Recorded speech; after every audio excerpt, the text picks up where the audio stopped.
بسم الله والحمد لله والصلاة والسلام على رسول الله سيدنا محمد وعلى آله الطيبين والصحابة أجمعين ومن دعا بدعوته وسنة بسنته إلى يوم الدين. My honored elders, brothers, and I would say members of our community, members of this community. It's an honor for me, subhanAllah, to actually stand before you and Jazakallah khairan for inviting me to be given this honor on the place of Arafat, to speak to us and to probably motivate us and inspire us all to the purpose of why we are here. And one of that is what we are already experiencing today, the unity. SubhanAllah, we've all prayed together, mindless of where we are all from, our hearts connected, and one message, that one message being the same that passes across all of us. And that's why it's so important as an ummah that we constantly relate with one another, because what it does is that it brings us closer to achieving what the Rasul sallallahu alayhi wa sallam wanted to achieve and what he prayed for this ummah.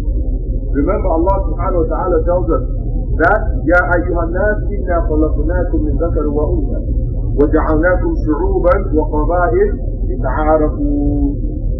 O mankind, I have created you from one male and female, Adam wa Hawa. And where did they meet? Here, Arafat. And I have made you into tribes and nations. Right? Nations, you're Pakistani, you're Nigerian, you're American, you're Canadian, you're from Saudi Arabia, you're from Libya, you're from Lebanon. These are different nations. And in those nations, you have various tribes. In Nigeria alone, there are over 300 tribes. In Nigeria alone. In some nations, you have over 200 or maybe 3. I know Pakistan is popular also, yeah? India has thousands of tribes. India has thousands of tribes, subhanAllah, right? Thousands of tribes. If you calculate all the tribes, probably you can't even calculate all the tribes of the surface of the earth. Some you don't even know of. Some you've never heard about. Allah created everyone. But He did this for what purpose? It's a haram. So that we may know one another. So that we may interact with one another. So that we may benefit from one another. But who is the best from amongst each and every one of us? Inna akramakum indallahi atqakum. The best from amongst you, the most honored from amongst you, not the one that speaks the most eloquently. It's not the one that knows the most Arabic. It's not the one that is the wealthiest.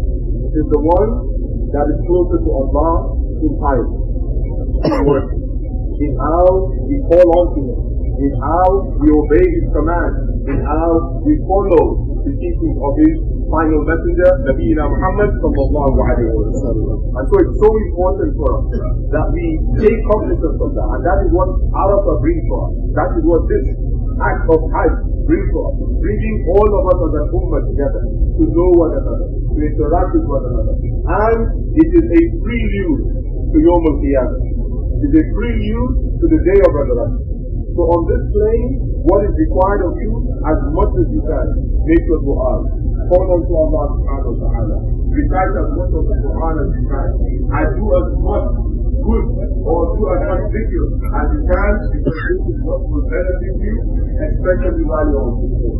Yes, you can get meals, you can go out, have a quick chat, but don't let any moment go by except that you are maximizing it in terms of the time that you have here. Wallahi, this is what year? In the blink of an eye, it is already sunset. And we are preparing to move to Muzdalifah. In the blink of an eye. How many of us remember we were waking up today, we are preparing to come for Hajj? I'm not saying waking up people come here today. Oh, I am coming for Hajj. And I'm sure you arrived here probably on the first day of Dhul Hijja, or probably in the month of Dhul Qalam. Today is the 9th of Dhul Hijja already. And before you know it, Hajj is gone. And Hajj itself is today. Because Rasulullah said, Al-Hajj Arafat. It is the standing on Arafat that is the Hajj. Anyone who misses the pillar has missed Hajj. And anyone who gets it has also got the Hajj. So we are honored by Allah to be among those whom He calls as His guests, His honored guests, Dhul Rahman. We are His honored guests. And He's permitted us to come here. And on this plane, one of the greatest things that happens that all of us are aware of, Allah subhanahu wa ta'ala asked the angels, why are they gathered here? And Allah already knows why we are gathered. But this is to fulfill the attribute of Allah being Al-Alim, Al-Ghafur. Why are they gathered here?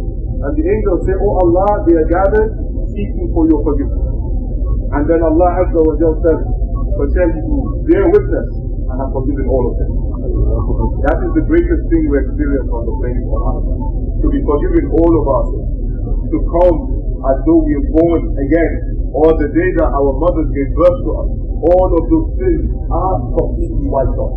Whatever major or minor you have done this, Allah is forgiving you all of it. And what is now left is for you to reform yourself, so that when you go back, and at the time that your Hajj has been accepted, when you go back, you don't go back to sin. Because if you go back still the same way, then there is a question mark on your Hajj.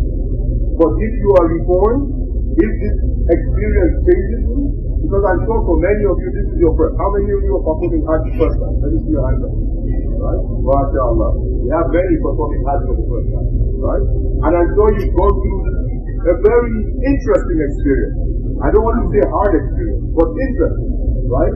You've left your home, you've left your family, you've been under the scorching hot sun. Right? I'm sure you know with your group, subhanAllah, and see that you have some luxury, alhamdulillah. The Hajj of this year, I'm sure Sheikh will discuss it. Right?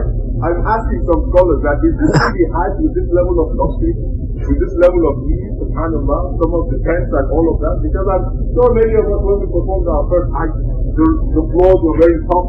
You know, you had to struggle sometimes, but now you have so much ease. La hawla wa la quwwata illa billah. But this is fadlullah alayhi. This is the bounty of Allah upon us. And Allah has given us that. And we are grateful to Him. Because لَإِن شَكَرْتُمْ لَعَزِّدَنَّكُمْ. When you are grateful to Allah, Allah will increase you in that which He has given you. So we are grateful to Allah for the ease He has given us, because He helps us to worship Him better. I ask that may Allah subhanahu wa ta'ala accept for each and every one of us, all of us. May Allah make this Hajj Hajjan Maqbool, Hajjan Maqbool, Rabban Maqbool, wa Hijalan Maqbool. May Allah subhanahu wa ta'ala unite us all and bring our hearts together under the banner of La ilaha illallah Muhammadur Rasulullah sallallahu alayhi wa sallam. ولهذا نستغفر الله لي ولكم وآخر دعوانا الحمد لله رب العالمين. So that we get ourselves in our